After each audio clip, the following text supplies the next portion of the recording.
اليوم سافرنا إلى تونس. وين سافرنا؟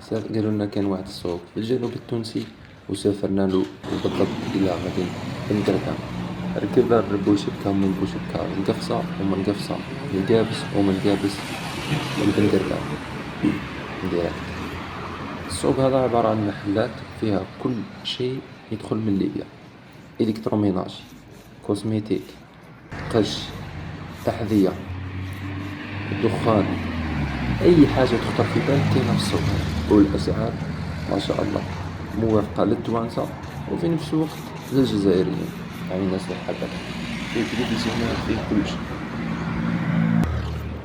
دونك نبداو الجولة تاعنا. هذا تاع كوسميتيك.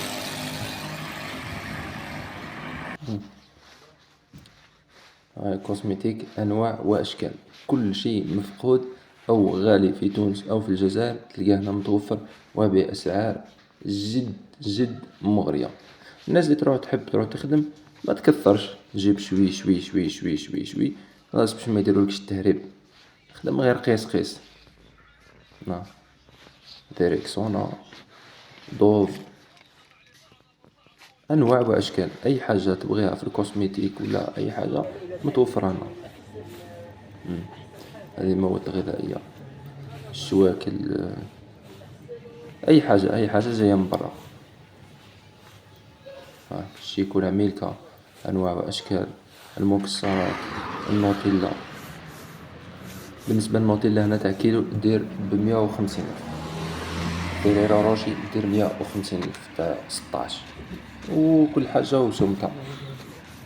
الكتروميناجي ثاني هنا كاين تلفزيونات ال جي، تلفزيونات سامسونج، كاين اصلي كاين كوبي. والله ننصحكم انكم ديروا جولة في السوق هذا، ماكمش راح تندموا.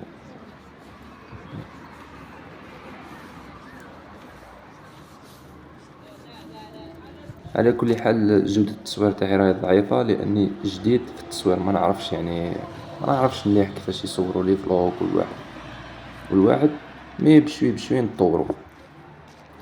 هذا يبيع كل المنتوجات التونسية: قازوز، قاطو، عجين، اي حاجة تونسية. هذا ثاني كوسميتيك، يبيع مواد التجميل ومواد التنظيف.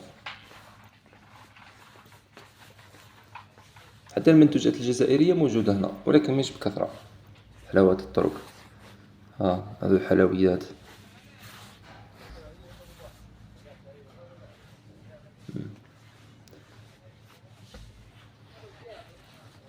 الشوكولاتة أنواع وأشكال، لي بارفان ولي ديودورون أنواع وأشكال. سيرتو للناس اللي باغية راح تتزوج تجي هنايا، والله غير تقضي وبأسعار الأرض.